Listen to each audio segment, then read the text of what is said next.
Today we will be looking at the differences of the original Battlefront 2 and the newer Battlefront 2 from 2017.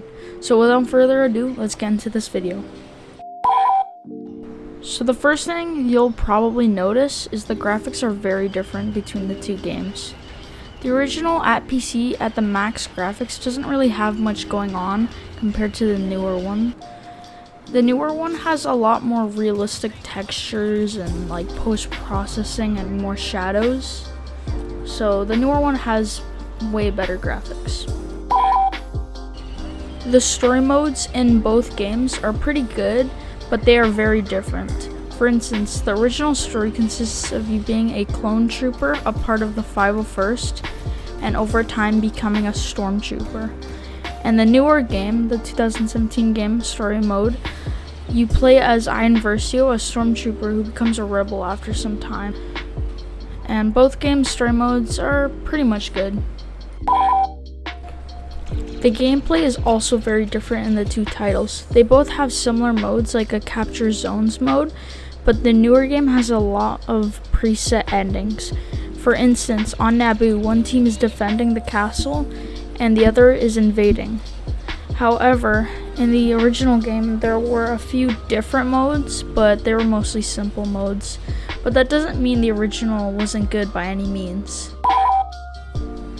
In both games, you can still play multiplayer in 2024, but if you're trying to play multiplayer on the original on a console, or any console like Xbox, PlayStation, the servers were shut down on May 31st, 2014, but the PC servers were brought back eventually. There are usually a server or two with almost a full lobby on PC, and on console you can find games really easy on the main modes. Some of the more different modes are a little bit harder to find games on, but both games also have split screen. Both games have their pros and cons. We will start with the original. The original, obviously, in 2024 has some graphics that don't age well compared to the 2017 one, but that's to be expected. Another con is the console servers are shut down, only PC works in 2024, and if you're on PC, you can join a server, but there'll most likely be someone spamming landmines on the map, specifically Tantive V4. But the pros of the game is that the game is very cheap nowadays and has a really good campaign, and multiplayer is still pretty fun in 2024, besides if you're on Tantive V4. Now let's talk about the newer game, the cons for this game.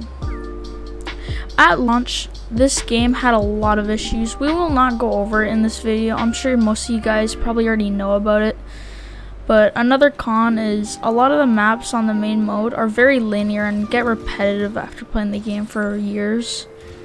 Another con is the star cards in the game. The fact that you can upgrade them too. If someone who is playing the game for years is in a fight against someone who just started playing, the person with the better star cards, depending on what card it is, will have an advantage. But the game does have some pros, like the graphics in this game. Even though it is now 7 years old, it still looks like a new game, and the controls in this game are a lot more modern than the original one. In summary, they are both really good games, but they have their flaws. I played both of them quite a bit, but I think that they're both really different in their own ways. And they're both still really good in 2024.